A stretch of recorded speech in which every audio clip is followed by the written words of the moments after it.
Dan artinya kami memastikan bahwa ijazah yang dipegang sekarang oleh Dr. Tifa ada sekitar mungkin lebih dari 3 sekarang. Saya sudah lebih dari 5 sekarang. Itu adalah ijazah yang asli. Salah satu atau ada beberapa orang dari foto ini itu adalah yang membuat ijazah palsunya. Pada saat demo besar di Universitas Gadjah Mada yang dilakukan oleh mahasiswa waktu kemarin, sebenarnya Rektor UGM, Prof. Dr. Ova Emilia, itu ternyata dipanggil oleh kepala negara dan kemudian diberi nasihat, sudahlah katakanlah yang benar dan nanti akan keluar.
Terima kasih. Bismillahirrahmanirrahim. Assalamualaikum warahmatullahi wabarakatuh. Pertama-tama saya aturkan ucapan terima kasih atas kesempatan yang sangat baik ini kepada pimpinan tim pembela Dr. Tifa, ya, Dr. Abdullah Al-Katiri. Beliau ini bukan orang asing bagi saya. Beliau adalah pembela saya di kasus yang lalu, ya. Terima kasih sekali lagi Pak Abdullah Al-Katiri bersama dengan bapak-bapak kuasa hukum dari Dr. Tifa yang lain. Saya sebenarnya di sini untuk memperkuat saja apa yang tadi sudah disampaikan oleh Dr. Tifa dengan beberapa temuan-temuan yang lain. Jadi apa yang tadi disampaikan oleh Dr. Tifa itu semuanya adalah bersifat science based, artinya bersifat berbasis ilmu pengetahuan. Ini sangat mendukung apa yang dulu pernah kita lakukan. Jadi ketika tadi disampaikan pada saat gelar perkara khusus, kami sangat kecewa karena harusnya apa? Pada saat itu harusnya Bareskrim menampilkan 3 uji pembanding ijazah.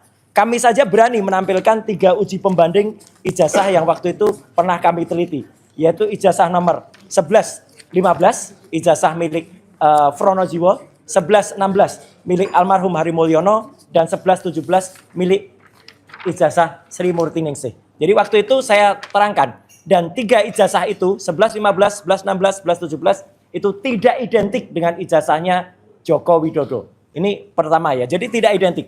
Jelas banget waktu itu posisinya saya sampaikan di depan Bareskrim waktu itu adalah huruf A-nya milik Joko Widodo itu mencotot keluar. Mencotot artinya keluar, terbang keluar. Nah, bukan hanya itu, karena kami waktu itu di dalam di challenge, Mas kan hanya punya bukti-bukti digital. Tidak. Alhamdulillah, kami sekali lagi berterima kasih ya Dr. Tifa kepada kakak-kakak kelas kami. Ada angkatan 78, ada angkatan 79, kebanyakan itu angkatan 80 juga. Ya, yang mereka lulus rata-rata di tahun 85. Mereka mengirimkan tidak hanya foto digitalnya, tapi mengirimkan ijazah aslinya, Masya Allah. Dikirimkan dan dengan kepercayaan sangat penuh bagi kami untuk mempertontonkan kepada masyarakat. Dan ini kami memegang rahasia, kami memegang amanah. Kami belum akan mempertontonkan ijazah fisik aslinya meskipun ada. Kami di Allah berkata bahwa itu ada di tangan kami. Tapi karena kami memegang amanah, kami belum akan mempertunjukkan dulu. Tapi saya tidak omong-omong. Ijazah itu sudah saya ela level analysis, ya. Dan hasilnya kira-kira seperti ini. Kalau ini ijazah saya tampilkan. Gak apa-apa, ini ijazah saya, ya. Ini ada elanya. Jadi di sini muncul masih ada fotonya, masih ada logonya, masih ada. Ya gini, saya agak lupa.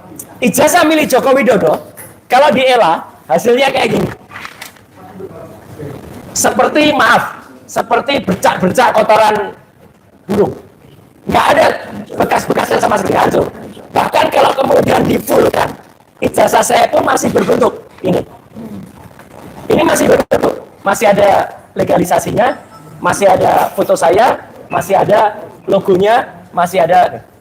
Dan kalau ijazah Joko Widodo ditampilkan kayak gini, hancur.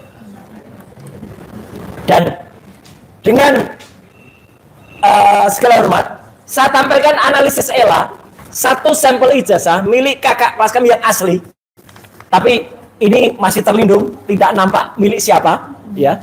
Inilah, jadi masih nampak, fotonya masih nampak, logonya masih nampak, ada pengamannya pun masih nampak. Kalau ELA masih nampak. Jadi ini saya mendukung statementnya Dr. Tifa, dan itu clear sekali.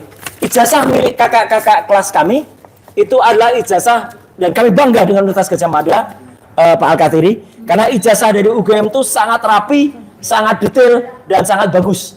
Ada 5 layer pengaman, ya. Ada yang namanya emboss, ada yang namanya watermark, ada yang namanya tinta khusus untuk capnya, ada meterai dengan nilai dan warna khusus. Saya menyebutkan warna khusus ya, gitu supaya nggak ditiru, nanti mereka niru lagi nanti. Harganya ya, beda. Harganya juga beda. Itu nanti dulu ya, gitu. Dan artinya itu jelas-jelas betul. Dan artinya kami meyakini, bukan meyakini ya, kami memastikan bahwa ijazah yang dipegang sekarang oleh Dr. Tifa ada sekitar mungkin lebih dari 3 sekarang. Saya sudah lebih dari 5 sekarang. Itu adalah ijazah yang asli. Asli, benar. Dan kami membuka. Kami membuka kalau ada kakak-kakak kelas yang mempercayakan kepada tim kami di bawah Pak Al-Kathiri atau di bawah tim organisasi aktivis, silahkan. Salah satu atau ada beberapa orang dari foto ini itu adalah yang membuat ijazah palsunya. Ngaku. Ini foto ini adalah tanggal 1 Mei 2025 yang lalu. Ini adalah pertemuan yang dikoordinir oleh salah seorang yang disebut Mr. P. Nah, saya pun dan Dr. Resmond sama Pak Hermanto, Dr. Hermanto sama satu lagi Pak Betor juga dilaporkan oleh orang Mr. P ini ke Polda Metro Jaya dan melaporkannya seperti setan. Jam 1 malam bikin LP-nya. Tapi artinya biarkan, dan ini bukan omongan. Data ini kami dapatkan langsung dari BIN, mantan BIN, Badan Intelijen Negara, yaitu Kolonel Sri Chandra. Jadi artinya itu clear ya. Jadi saya singkat saja teman-teman semua. Terima kasih sekali lagi Pak Al-Kathiri dan Pak Ismar, teman-teman yang lain ya. Kami bersepakat, kami tidak akan putus, kami tidak akan berhenti, kami tidak akan mundur, dan kami hanya mengetuk tadi kata Prof. Sofyan. Ada satu yang menarik, pada saat demo besar di Universitas Gadjah Mada yang dilakukan oleh mahasiswa waktu kemarin, ya, sebenarnya Rektor UGM, Prof. Dr. Ova Emilia, itu ternyata dipanggil oleh kepala negara, ya, dan kemudian diberi nasihat, sudahlah, katakanlah yang benar dan nanti akan dilihat. Jadi insya Allah gerakan ke DPR, gerakan ke eksekutif nanti akan, dan kita sebenarnya bisa mencontoh sesuatu yang sangat sederhana. Seorang wanita, wali kota Ito di Jepang, Maki Takubo, mengundurkan diri gara-gara ijazahnya palsu. Wanita loh ini, apa nggak malu ini? Ya dengan yang ada di luar. Jadi sekian, terima kasih. Wassalamualaikum warahmatullahi wabarakatuh. Ya, tambahan sedikit, Dr. Tifa, silakan. Saya sedikit sebuah data atau berita yang saya peroleh kemarin ya. Kemarin tanggal 15 Juli 2025, saya bertemu dengan Pak Betor Suryadi ya di salah satu tempat. Beliau menyampaikan kepada saya 2 hal yang sangat penting. Ya, nanti bisa dikonfrontir dengan beliau, dan saya merekam video otentik ya. Beliau mengatakan bahwa beliau sudah bertemu dengan pelaku pembakaran Pasar Pramuka. Dan beliau sudah bertemu dengan tukang yang membuat ijazah tersebut yang di Pasar Pramuka, tukangnya ya. Tukangnya bukan bosnya, tapi tukang pembuat ijazah tersebut. Ya, jadi teman-teman YouTuber silakan nanti Anda konfrontir dengan Pak Betor Suryadi. Saya sendiri juga mempunyai video di mana beliau mengeluarkan statement tersebut. Ya, terima kasih. Ada undang-undang yaitu nomor 31 tahun 2014, itu namanya Undang-Undang Perlindungan Saksi dan Korban. Di situ jelas mengatakan pasal 10-nya, jika ada laporan lebih dulu, pengaduan lebih dulu, maka tidak bisa dilaporkan balik wajib bahkan dihentikan sebelum inkrah. Jadi orang-orang ini TPUA pada waktu itu sudah mengajukan laporan tapi diarahkan ke pengaduan, tapi pada akhirnya diproses juga demi kepentingan pengujian laboratorium. Diproses juga yang dilakukan oleh TPUA. Jadi semua 6 orang itu berkepentingan di sini. Jadi seperti kalau boleh saya sebut nama, Egy Sujana, kemudian Kurnia, kemudian Rizal Fadila, Damai Lubis dan sebagainya, itu adalah anggota atau pengurus TPUA. Sedangkan Bang Roy Suryo, Bang Rismon, dan Dr. Tifa ini adalah sebagai saksi pada saat itu yang datang ke UGM dengan melihat situasi dan data-data di UGM, bahkan diterima oleh rektor kalau nggak salah itu. Iya, diterima. Jadi mereka ini sebagai saksi meskipun mereka juga ahli. Tapi dalam hal ini, pada saat bersama TPUA, mereka sebagai saksi yang hadir langsung di UGM. Apa hubungannya? Di dalam pasal 10 itu, baik pelapor maupun saksi tidak boleh dilaporkan balik. Jelas ya? Oke. Yang berikutnya, ini yang saya ingat aja ya. Ini yang saya masukkan dalam audiensi maupun permohonan untuk Stakeholder. Iya. Pendapat. Satu hal lagi, kemarin dalam sidang kalau saya boleh sedikit bocorkan, kayaknya dugaan saya ada pesan agar menghalang-halangi saya membaca Perkap Kapolri. Karena begitu baru 5 menit saya bicara dihentikan. Kenapa? Karena disitulah pelanggaran yang dilakukan oleh mereka dalam memeriksa laboratorium itu. Pada waktu itu kami tanyakan, kenapa kami dihentikan? Jawabannya apa? Bapak nggak usah membacakan Perkap kami, karena kami sudah tahu. Kita semua sudah tahu. Pertanyaan saya, pada waktu paparan, penyidik itu pakai pasal-pasal, kami juga sudah tahu pasal-pasal itu. Kenapa dipaparkan? Sama-sama sudah tahu, ya kan? Terus kami katakan, jangan lupa Pak, di dalam gelar ini ada DPR, ada Ombudsman, ada Komnas HAM, ada Kompolnas. Apakah mereka juga tahu? Oke lah polisi kita anggap tahu Perkap itu. Akhirnya saya bacakan.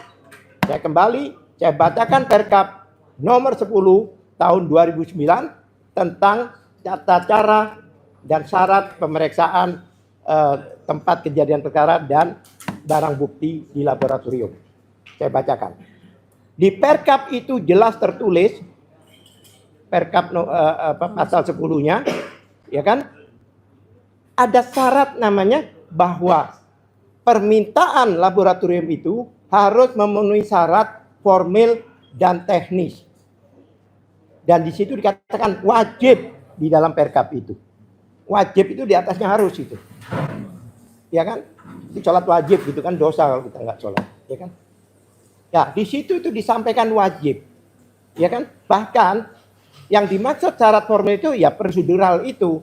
Yang teknis tergantung masalahnya. Kalau masalah senjata begini, masalah surat begini dan sebagainya. Lah, saya rujukkan, jungtokan ke pasal 80 di Perkap itu yang dimaksud syarat yang wajib harus dilaksanakan. Satu, adanya permintaan dari pihak penyidik. Ada permintaan. Yang kedua, ya ini yang kedua ini, harus ada laporan polisi. Sedangkan kemarin statusnya masih Dumas, belum ada laporan. Harus ada laporan polisi. Dan laporan polisi itu, ya kan, itu ada nomor laporannya dan ada peristiwanya, ada pasal-pasal yang apa, perkara apa yang di laboratorium itu. Oleh sebab itu, jika ini digunakan hasil ini untuk Polda, nggak nyambung, Jack. Karena pasalnya lain, nomor laporannya lain. Yang kedua, yang ketiga, syarat ketiga, harus ada BAP saksi dan tersangka. Ini menarik ini. Harus ya, wajib. Saksi itu apa? Saksinya harus diperiksa semua. termasuk saksi pelapor. Dalam hal ini pelapornya adalah Profesor Dr. Egy Sujana, belum selesai diperiksa.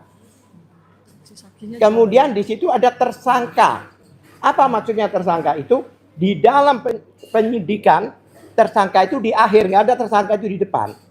Berarti pemeriksaan laboratorium itu harusnya di akhir, bukan di awal. Ya kan? Oke. Yang ketiga, harus dilampiri dengan berita acara penyitaan. Berita acara penyitaan, ya kan, di dalam pasal 1 ayat 16 KUHP poin 16 bahwa penyitaan itu adalah merupakan proses penyidikan, bukan di Dumas. Proses penyidikan. Dalam hal ini tidak lagi dilakukan. Yang terakhir, dokumen pembanding, ijazah pembanding harus autentik juga, harus diperiksa juga. Jadi semua ini dilanggar perkapnya ini. Sekarang bayangkan, Undang-Undang Dasar 1945 konstitusi dilanggar.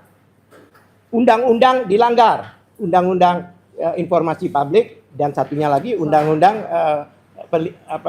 perlindungan saksi dan korban itu dilanggar. Perkap dilanggar. Ini namanya menegakkan hukum dengan melanggar hukum. Oleh sebab itu, stakeholder di dalam penegakan hukum di Indonesia harus tahu masalah ini. Itulah salah satu syarat, salah satu background kenapa kita minta audiensi maupun dengar pendapat dengan DPR RI. Terima kasih.